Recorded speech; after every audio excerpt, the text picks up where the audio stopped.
লিল মুমিনি আলাল মুমিন সিদ্দু খিসালি ইয়াউদুহু ইযা মারিদা ওয়া ইয়াশহাদুহু ইযা মাতা ওয়া ইউজিবুহু ইযা দাআহু ওয়া ইউসাল্লিমু আলাইহি ইযা লাকিয়াহু ওয়া ইউশাম্মিতুহু ইযা আতিসা ওয়া ইয়ানসুহু লাহু ইযা গাবা আও শাহিদা।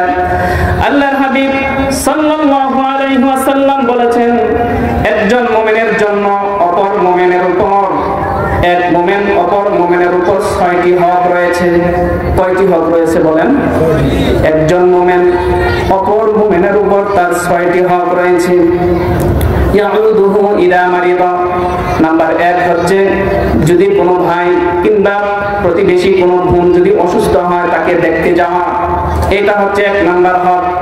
সমাজের মধ্যে কেউ যদি অসুস্থ হয় তাকে দেখতে যাওয়া, এটা হচ্ছে মুমিনের উপর মুমিনের হক।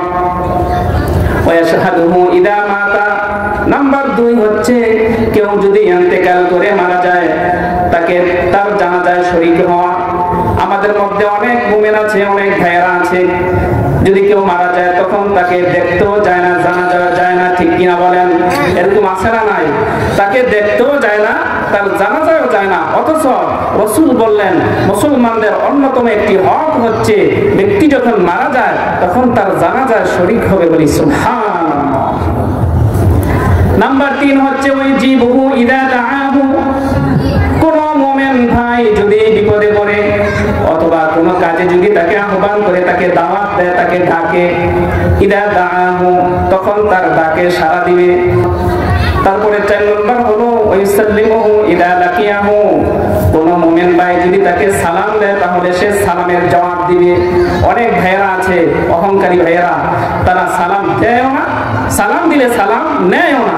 নাম্বার 5 হচ্ছে ওয়াইশাম্মিতুহু ইযা আতিসা, যদি কোনো ব্যক্তি যদি হাঁচি দেয় তাহলে হাঁচির উত্তরে বলবে আলহামদুলিল্লাহ। এটি হচ্ছে এক মুসলমান ভাইয়ের আরেক মুসলমান ভাইয়ের উপর হক। এরপরে বললেন ওয়ায়ানসুহু লাহু ইযা গাবা আও শাহিদা, সর্বশেষ যে হকটি 6টি হকের মধ্যে একটি হচ্ছে, সর্বশেষ হচ্ছে ব্যক্তির উপস্থিত অথবা অনুপস্থিতি উভয় ক্ষেত্রে ব্যক্তির ভালো কথাগুলো বলবে।